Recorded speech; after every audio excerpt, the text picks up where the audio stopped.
Members, please. Order. Members.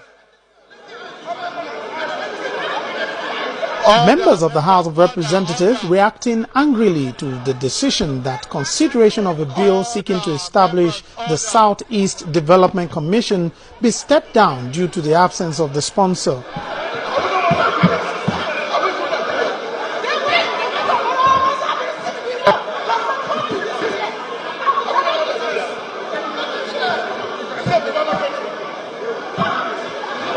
Eventually, order is restored. I called the bill, and the mover couldn't be cited. And if he was around, he will take it. But if the bill, you want to take the bill, nobody will shut anybody out here. The essence of democracy is that we discuss both the pleasant and unpleasant things. We can't shut out any member. We don't have the right to do that. With the sponsor of the bill now on the floor, he's invited to lead the debate. The proposed bill is not intended to usurp the authority of any existing arm of government or indeed any government agency, but rather it is being drafted to help in articulating specific interventions aimed at reintegrating the Southeast Zone into the national discourse of development and growth in line with the Constitution of the Federal Republic of Nigeria.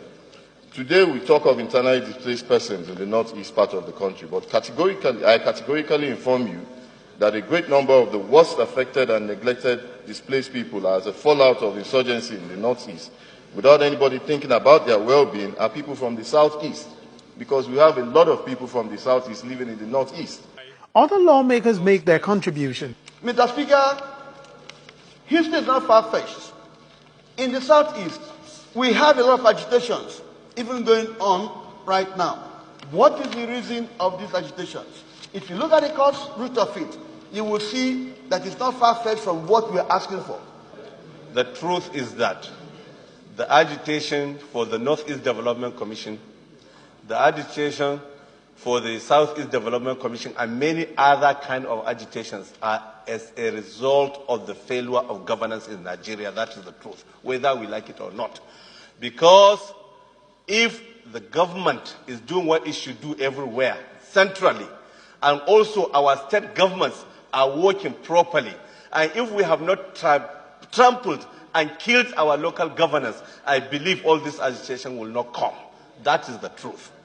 So, what we are now trying to do, piecemeal, is not good, but then we have to find a way to reincarnate Nigeria.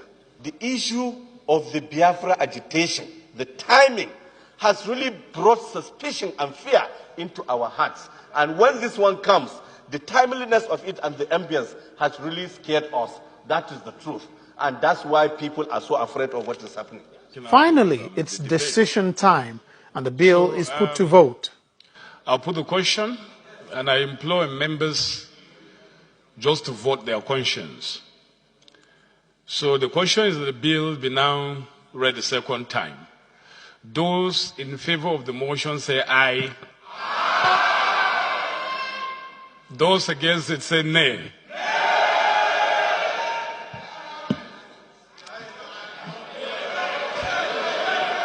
In order to be too sure, I'll listen twice. I'll throw it again. But I had my impression as to who carried the day. But in order to be too sure, I'll put it again.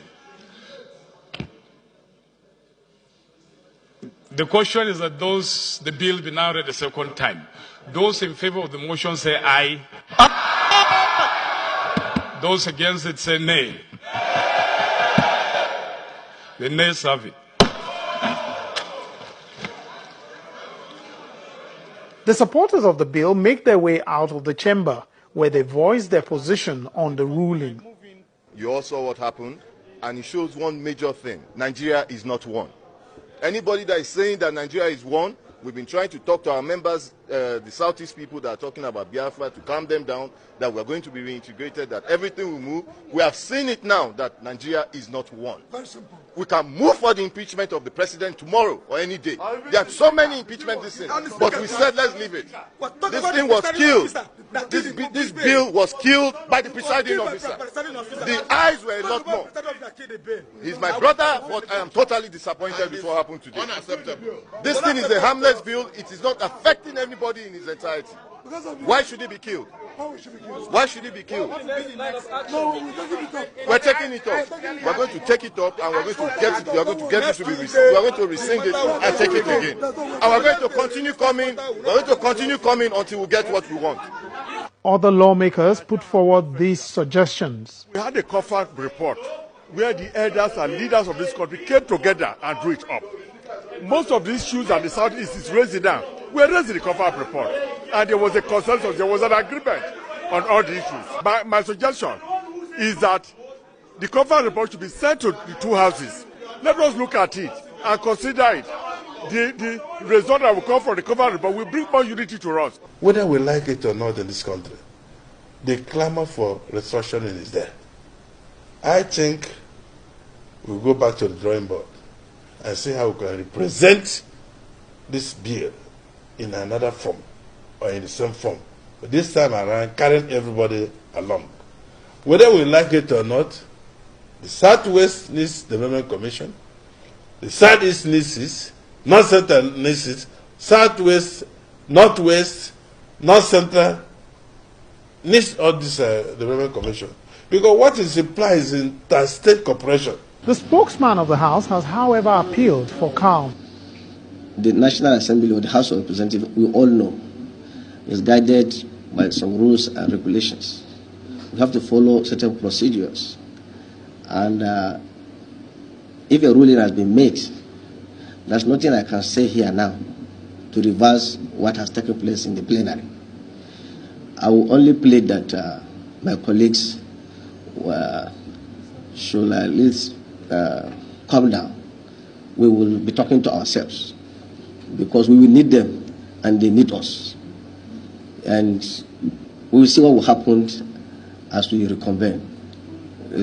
I appreciate that at least they voice out their anger, and as Democrats we have to take it and we move on from there.